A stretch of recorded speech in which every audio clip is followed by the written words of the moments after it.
What's an excuse to call off work that a boss can't argue with? I used to think there wasn't one. That's why for 3 years I never missed a day at Grayson Financial. Not when I had the flu, not when my grandmother died, not even when a blizzard shut down the entire city. Dedication separates the winners from the losers. Mr. Grayson would say during our morning meetings, his eyes lingering on me. Some people make excuses, others make results. I was determined to be the latter. I needed this job. My student loans weren't paying themselves, and entry-level financial analysts were replaceable, especially ones without Ivy League degrees. So when my son Elijah woke up with a 102-degree or fever on the morning of the Keller presentation, I panicked. "Mommy, my throat hurts," he whimpered, his small body radiating heat against mine. I called my mom, my sister, and 3 neighbors. Nobody could babysit.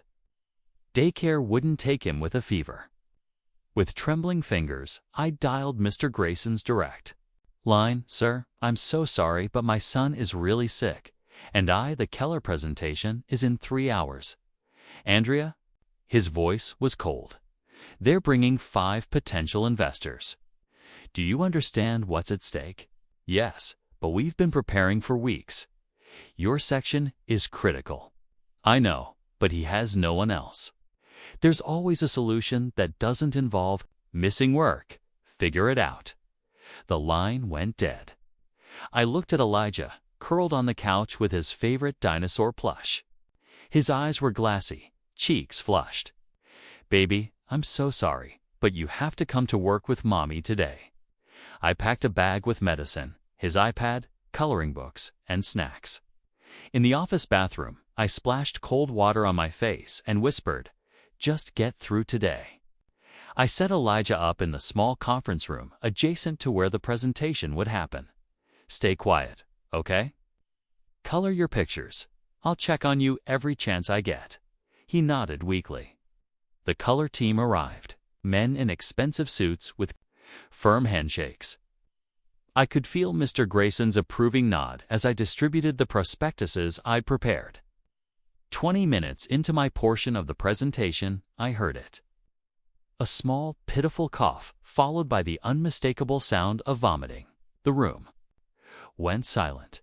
"Excuse me," I said, rushing next door.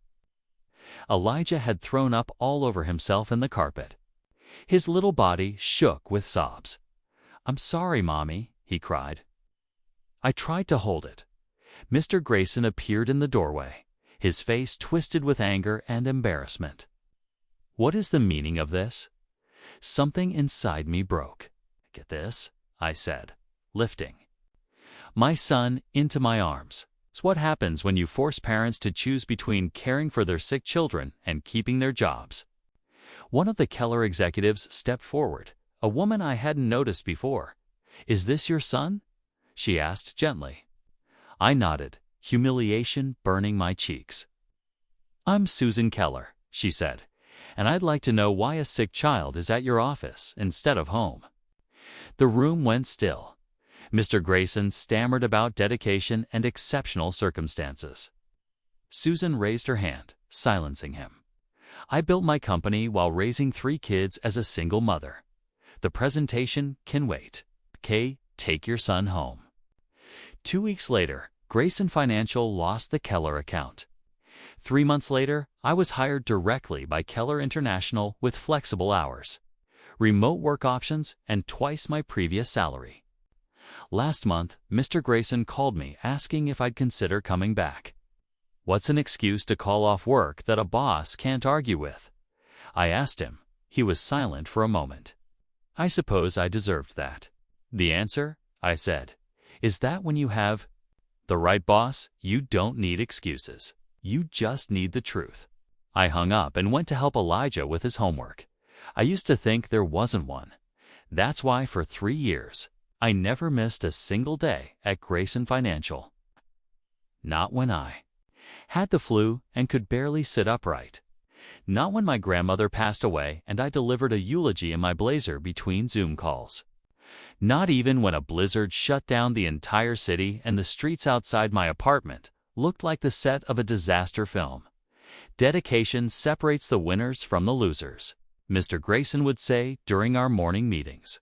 His eyes always lingered on me a second longer than everyone else. Some people make excuses, others make results. I was determined to be the latter. I needed this job more than I needed sleep or comfort or peace of mind.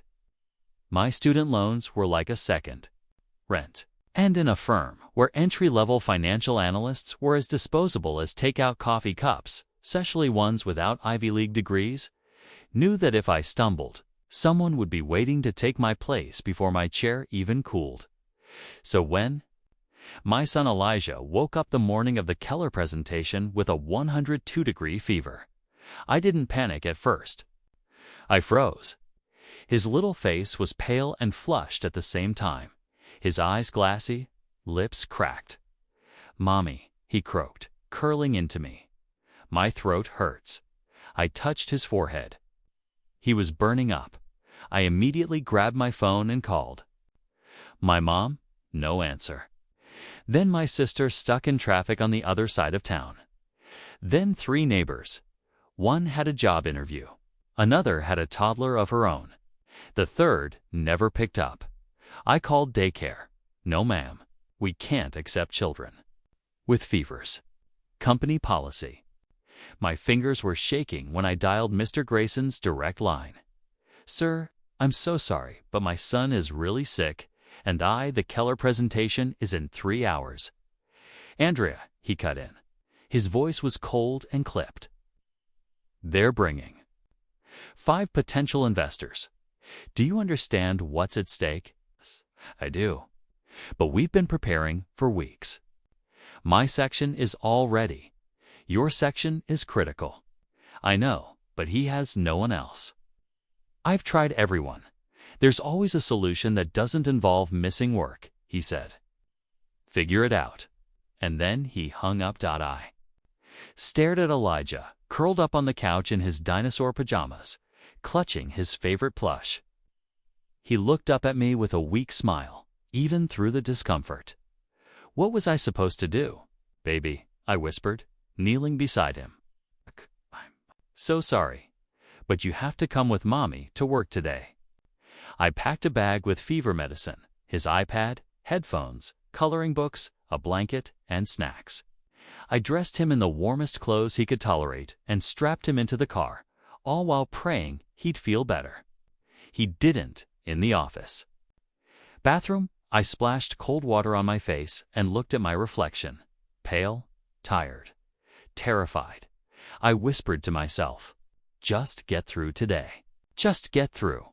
I set Elijah up in the small conference room next to the one where the Keller meeting would happen. It was the only space with a door and a sofa. "Stay quiet, okay? Color your pictures. I'll check on you every chance I get," he nodded, too tired to argue. The Keller team arrived right on time. 5 men and women in tailored suits, heels sharp enough to cut glass. I handed out the prospectuses I had labored over for weeks. Mr. Grayson gave me a small nod of approval from across the room, 20 minutes into my part of the presentation. I heard it. A small, pitiful cough, followed by the unmistakable sound of vomiting. The room fell into a heavy, mortified silence. I froze mid-sentence. "Excuse me?" I muttered and rushed next door. Elijah had thrown up all over himself and the carpet. His little body shook as he cried, tears mixing with the sweat on his cheeks. "I'm sorry, Mommy," he sobbed. I tried to hold it. I knelt down, heart shattering, and pulled him into my arms. Then I heard footsteps. Mr. Grayson stood in the doorway, his face twisted with a mix of fury and shame. "What is the meaning of this?" he demanded, and something inside me cracked. "This," I said, holding my son closer, "is what happens when you force parents to choose between caring for their sick children and keeping their jobs." Silence. Then a woman I hadn't noticed before stepped forward from the group of Keller execs. She had kind eyes and a sharp blazer. "Is this your son?" she asked gently. I nodded, cheeks burning with humiliation. "I'm Susan Keller," she said, "and I'd like to know why a sick child is at your office instead of home." Mr. Grayson started to speak, babbling about dedication and how exceptional I usually was. But Susan raised a hand, stopping him. "I built my company while raising 3 kids as a single mother," she said. "The presentation can wait. Take your son home." The room was frozen. I didn't argue. I didn't thank her. I just picked up my son, grabbed his bag, and left. My hands shook the entire drive home. 2 weeks later, I heard that Grayson Financial had lost the Keller account. 3 months later, I was offered a position at Keller International, twice my previous salary. Full flexibility, remote options, and a boss who greeted Elijah by name on our Zoom calls. Last month, Mr. Grayson called me. "Andrea," he said, trying to sound casual, "we'd love to have you back, if you're interested." I paused. "What's an excuse to call off work that a boss can't argue with?" I asked him. There was a long silence on the other end. I suppose I deserved that. "The answer," I said, "is that when you have the right boss, you don't need excuses. You just need the truth." Then I hung up and walked over to help Elijah with his homework. Because now, I work for a place that sees me as more than just a spreadsheet. They see me as a mother, a human, a whole person, and no job is worth more than that. Story 2. You can join the toast from Zoom. It's more of an intimate thing this year, my mom wrote. That was her message the day before what should have been their 35th wedding anniversary. Celebration. I replied with one word. Noted. Then I picked up my phone, opened the Open Table app, and canceled the luxury group reservation I had paid for 2 months ago. A private dining room, premium wine pairing, multi-course menu for a party of 14. I had footed the bill quietly, as always. The reservation was a surprise gift. I had planned everything, sent emails to my parents' closest friends, organized transportation, even prepaid the corkage fee. It was my way of showing up, of proving that no matter how excluded they made me feel, I still cared, that I still tried. Apparently, trying wasn't enough. Apparently, I wasn't intimate enough. The phone rang at exactly 7:42 p.m. They turned us away. My dad shouted, not even saying hello. "The restaurant says the reservation was canceled. Our name's not on the list. We're standing here with everyone. What the hell is going on?" His voice was laced with outrage, as if he hadn't spent years downplaying my existence, as if I were the one humiliating him, not the other way around.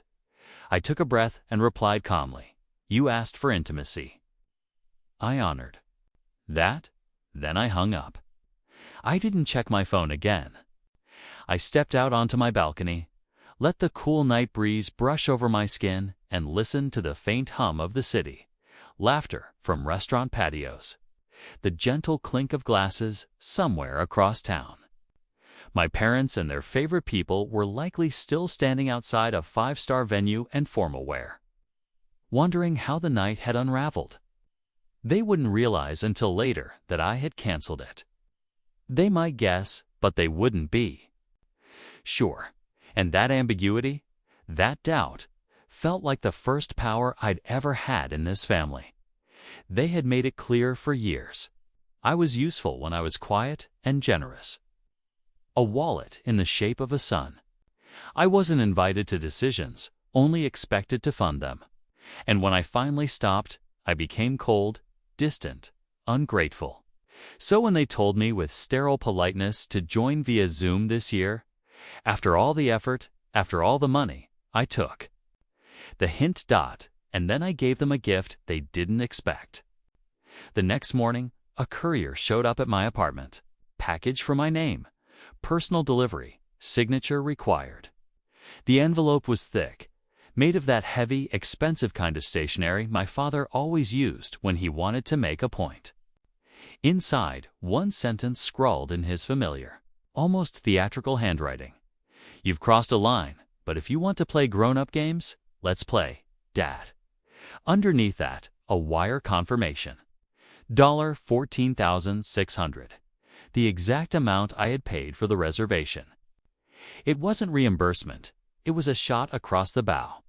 A message we're even now, which means I no longer owe you silence. Sometimes you don't realize you're the family servant until you stop serving. I never asked to be the dependable one. It just happened. I was the middle child, not the golden eldest, not the baby girl, just the quiet one, the good kid who didn't talk back. The one who knew how to calculate a PR by 15 and kept his nose out of everyone else's drama. And somehow, I became the one who paid. When my older brother Rick started his third business, a gourmet juice truck that never left our driveway, I was the one who invested for $1,000 gone in 6 months. When my sister Melanie had her second baby, and her boyfriend left her for a Twitch streamer, I was the one who covered the rent. Diapers, formula, pediatrician bills that lasted 2 years. When Mom and Dad wanted to redo their kitchen, I didn't even blink. I transferred them $8,300 for new countertops and a double oven. "Consider it a gift," I said. "You've done so much for us." That was the joke of it all.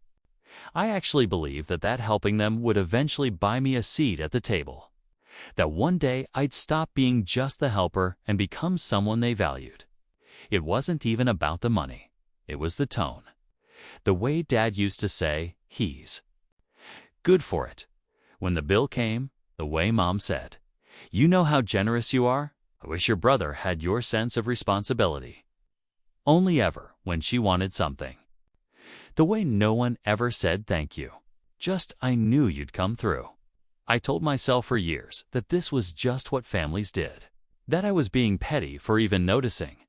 That it was noble to keep giving even if no one acknowledged it. Because if I stopped, if I pulled back, who would pick up the slack? I still remember when I paid the deposit for that anniversary dinner. I was on my lunch break. I sat in my car and transferred the funds without hesitation. It wasn't even a question in my mind. That's what I did. That's who I was. But something had started shifting around that time. It wasn't dramatic, no betrayal, just cracks. The kinds of small moments that build into something undeniable if you pay attention. Like when Melanie's daughter called me Uncle Wallet, or when I overheard Rick complaining to my dad that I was stingy lately because I hadn't paid his overdue registration fee for a startup incubator, or when Mom laughed at dinner and said, "You'd make a great butler, always 2 steps behind, always cleaning up the mess." They weren't joking, not really. I realized then that I wasn't family. I was a resource, a faucet, a bank that never overdraft, only resented when I dared to pause. When I confronted my dad about this Zoom toast message just to ask, "Was this really your idea?" He didn't even look up from his newspaper. He said flatly, "You're single." It didn't make sense to pay for a +1 when it's just you. We're trying to keep things warm, focused, warm right. Focused on people who mattered. That's when I saw it clearly. They didn't want me to celebrate with them. They wanted me to. Fund the celebration, but attend, be present, share in the warmth. Not necessary, not intimate enough. That's why I canceled the reservation.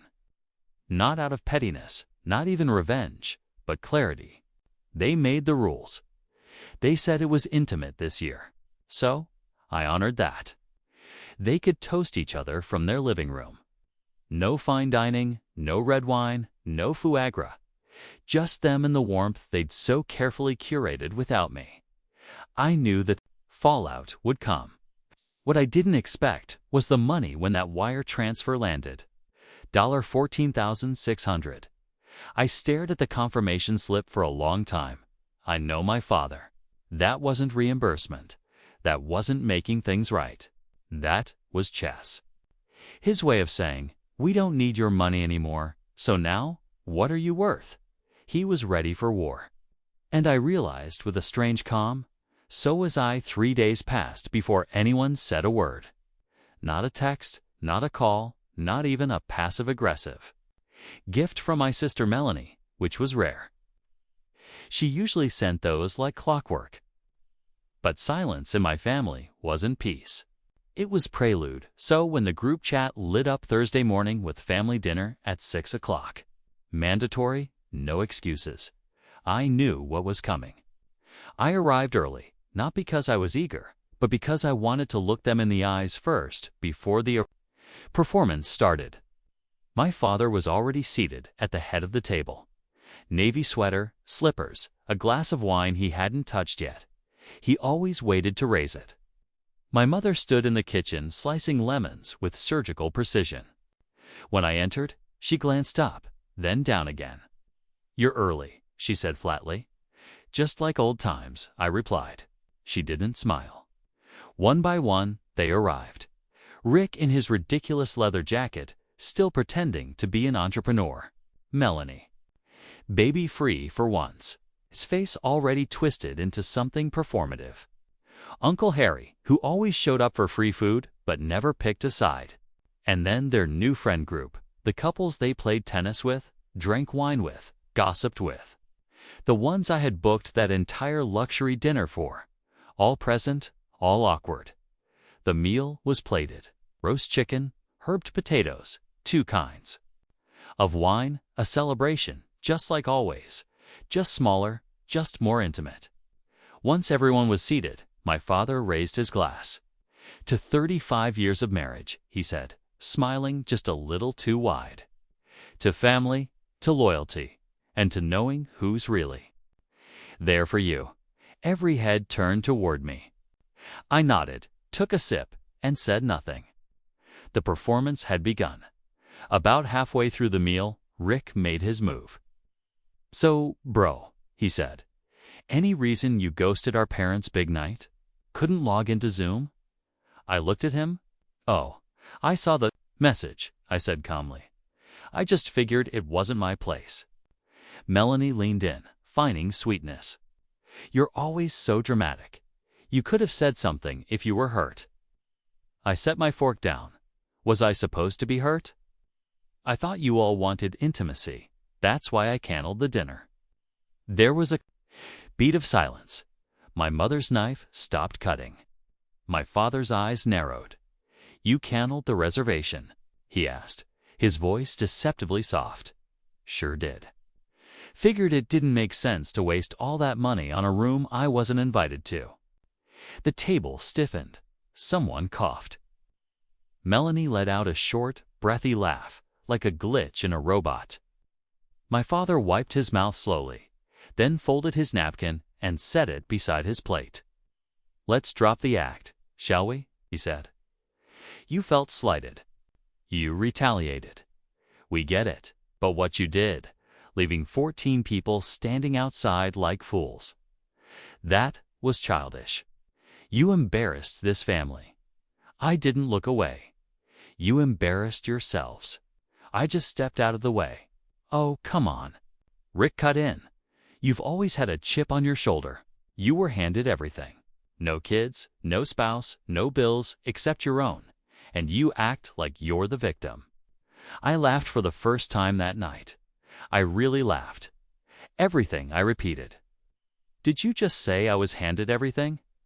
I turned toward the guests, the so-called family friends. "Did they tell you who paid for that dinner? The one you were all dressed up for?" They froze. Rick paused slightly. Melanie shifted in her seat. "I covered that reservation." "Oh," I said. "Oh, Christ." "It paid for it. Emailed you all reminders 2 months in advance. You know how they thanked me?" I turned to my mom by asking me to stay home, but not directly, of course. That would have been too honest. Instead, they said it would be more intimate. This year. That I could log into Zoom if I wanted. My mother opened her mouth, but I raised a hand. "No, you don't get to speak yet." I stood. "Let me be perfectly clear. I've paid for more things in this family than I can count. Birthdays, rent, medical bills. A new fridge. A trip to Italy for your anniversary 5 years ago. Remember that I paid because I thought that's what love looked like. I thought if I kept showing up, maybe one day you'd treat me like I belonged. Like I wasn't some defective son who chose the wrong job, the wrong path, the wrong life. I looked at Rick. I covered your third failed business launch. You said you'd pay me back. It's been for years. Then to Melanie, you said I was cold for not visiting the baby enough while I was paying your rent during your divorce. And finally, I looked at my father. You sent me a check for $14,600, the exact amount I spent. You wanted to send a message. Now we're even. Right? He didn't answer. Good. I said, then consider this my resignation. Melanie scoffed. You're not serious? Oh, I'm absolutely serious. I'm done. I'm not the bank anymore. I'm not the fixer. I'm not the afterthought you keep around because I'm useful. I walked toward the hallway, grabbing my coat. My mother finally found her voice. You're overreacting. This is a family disagreement. You're making a scene. I turned to her. This isn't a scene. This is an exit, Rick muttered. God, you're so dramatic. Better dramatic than delusional, I said. I was at the bottom of that ladder. Now I've chosen a different path, and I did. I walked out, closed the door behind me, and didn't look back. But that wasn't the end. The end came the next morning when another envelope arrived. Different courier, same handwriting, and this time it wasn't a check. It was a legal document. My father had started proceedings to remove me from a joint family trust, a trust one had contributed to for 12 years. And that's when I knew this wasn't just about money. This was action. Silence used to feel like punishment. Now it felt like peace. The day after I received the legal notice from my father's lawyer, I sat on my balcony with a mug of black coffee and stared at it again. The clean white paper, the precise language, the signature that looked more like a brand than a name. Per mutual understanding. My name is hereby removed from all active decision-making related to the Martin Family Trust. Mutual understanding. A part almost made me laugh. I hadn't even known I was still listed as a trustee. I remembered the day they added me to the trust documents. I had just covered Rick's hospital bill after a motorcycle accident. And my father said, "You've earned some weight in the family." I should have known then what that meant. Weight, not respect. Responsibility, not voice. They added me because I was convenient, and now, without warning, they'd erased me for the same reason. My first instinct had been anger, a kind of visceral fire that wanted to erupt, scorch everything and everyone, drag them into the mess they created. But it didn't last. Instead, I felt light, weightless even. I hadn't realized how tightly I'd been holding on to the hope of being included, of being seen, of being wanted. And now it was gone, replaced by something far more useful. Clarity. The call started 3 days later. First from Melanie. She didn't even mention the dinner, just straight in. So I just wanted to ask, are you still planning on helping with Ava's preschool tuition? 'Cause the school emailed me and it's due soon. I almost smiled. The audacity? No, I said. There was a pause. Sorry, what? I said, no, I'm not helping with tuition. I'm not helping with anything. You can't be serious. Melanie, we haven't spoken in 2 years without you needing something.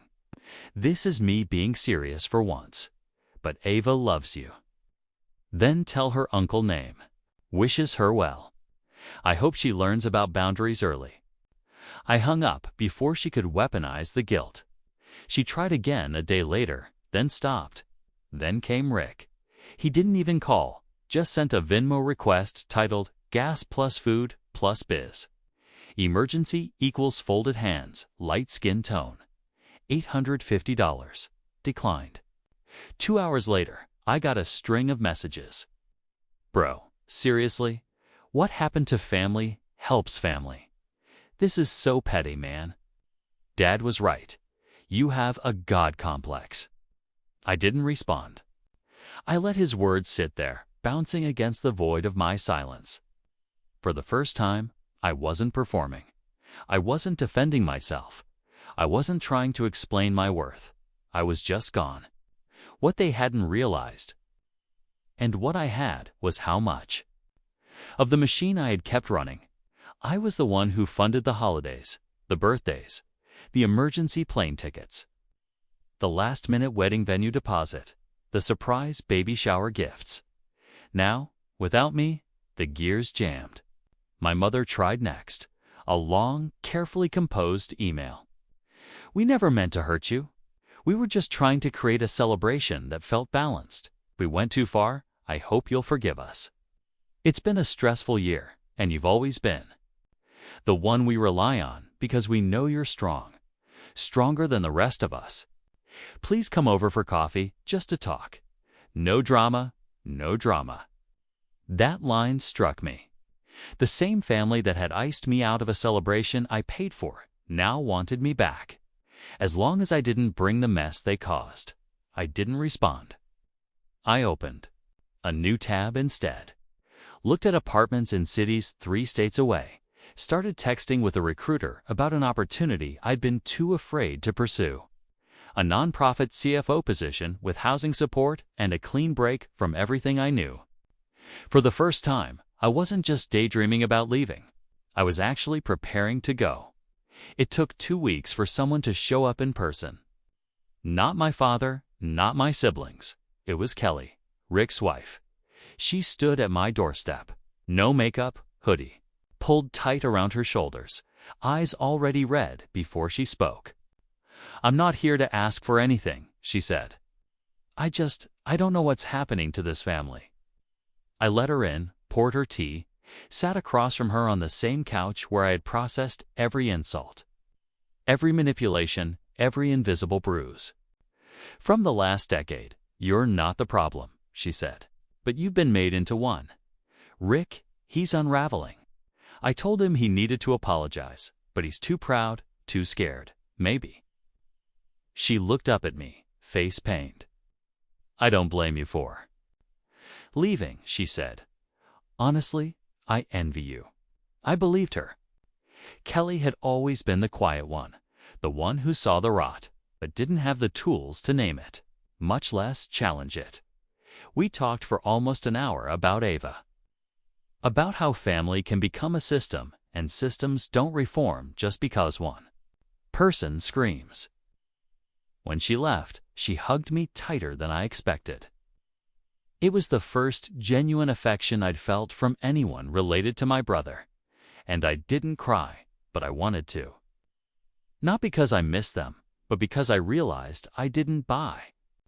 Week 4, the silence returned. No more emails, no more calls. The group chat I had once paid to keep active, full of vacation polls and holiday menus, was quiet. I imagined their dinners now. Short on food, shorter on joy. Maybe they'd figure things out. Maybe they wouldn't. But I wouldn't be there either. It's been 7 months since the night I walked out of that dinner. I haven't spoken to my father since. I hear updates secondhand, mostly from Kelly, sometimes through vague social media posts from distant cousins. I don't seek them out, but the algorithm still knows we share DNA. It drips them into my feed, like digital ghosts. Rick tried texting me again 2 months ago. Just one word, "Mom," that was it. No context, no request, no apology. I didn't reply. Later, I found out she had been hospitalized briefly. Nothing critical, just dehydration and stress, likely brought on by trying to hold together a web of codependency she helped weave for decades. Part of me felt something, guilt maybe, but it passed quickly. Not because I didn't care, but because I finally understood something that took me too long to learn. Caring doesn't mean sacrificing your self-respect. I sent a bouquet, signed the card with one line, "Wishing you health and clarity, your son." I didn't put my name. If she didn't recognize the handwriting, the message wasn't meant for her. Anyway, I live in another city now. Smaller, quieter, fewer legacy expectations. I work for a nonprofit that provides financial counseling to young adults. It's funny in a way. I've spent most of my life bleeding money for people who never said thank you. And now I teach strangers how not to end up like me. It's the most fulfilling work I've ever done. My apartment is small but bright. I have plants now. They don't demand anything but sunlight and water, and they give back in green. It's a better trade than I ever got at home. On weekends, I take long walks with no destination. I cook real meals. I have a friend group built not on obligation or history, but on shared values. No one texts me only when they need a favor. Last month, I met someone who asked me halfway through dinner, "What was your family like growing up?" And for the first time in my life, I didn't freeze or flinch or change the subject. I just answered, complicated, loving, in a conditional way. But I've learned to love myself unconditionally.